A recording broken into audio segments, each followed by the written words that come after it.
Assalamualaikum and hi guys, welcome back.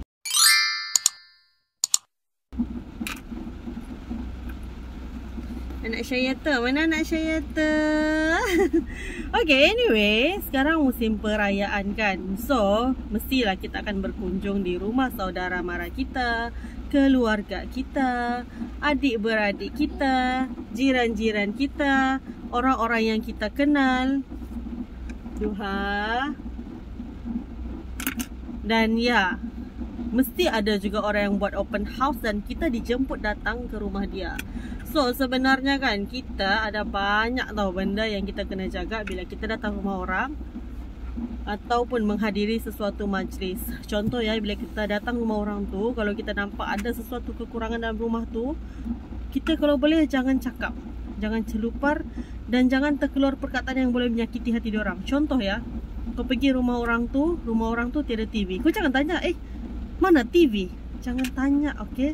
Kesian ke orang tu. Orang tu suruh kau datang rumah untuk makan, bukan untuk nilai apa yang ada dan apa yang tiada dalam rumah dia. Kedua, jangan komplain makanan orang. Orang tu sedia makanan, mungkin diorang sudah terbiasa makan tak pedas dan kau pula mungkin suka pedas. Kau jangan cakap, "Ish, kenapa makanan ni tak pedas? Saya suka pedas-pedas." Jangan cakap macam tu. Kesian dekat orang tau. Lagi satu, kalau kau rasa makanan dia tak berapa kena dengan selera kau, cukuplah jamah sikit je dan diam, tutup mulut, belah. Kau makan dekat luar. Tak perlu komplain, sebab dia suruh kau datang rumah dia untuk mengeratkan hubungan silaturahim, bukan untuk jadi juri makanan. Ketiga, bila orang tu atau tuan rumah bagi duit raya, boleh tak kamu jangan buka depan tuan rumah? Lepas tu, sudahlah buka depan tuan rumah. Kau komplain lagi, RM3 je.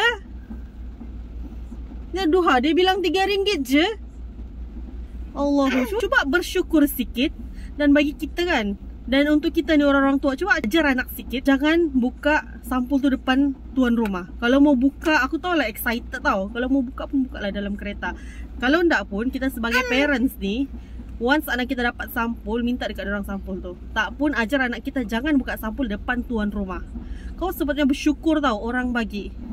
Bagus orang bagi. Kalau orang tak bagi, aku tak tahu apa yang dia cakap. Keempat, seterusnya, kan kadang-kadang bila kita pergi ziarah kita punya kawan-kawan ataupun kita pergi open house, kita tak tahu apa yang orang tu hidangkan. Dan selalunya bila kita pergi open house, ada yang hidangkan makanan berat dan ada juga yang cuma mampu hidangkan kuih raya. Kita ni sebagai tetamu, cuba jangan tanya, kuih raya aja kah? Nasi tiada? Cuba kau bayangkan kalau sebenarnya dia tu bukanlah orang yang mampu menyediakan tu semua. Dia sebenarnya buat open house just untuk eratkan hubungan silaturahim dan bagi kuih raya. Okay, anyway, aku pernah tahu pergi open house yang hanya hidangkan kuih raya. Dia tiada makanan berat langsung.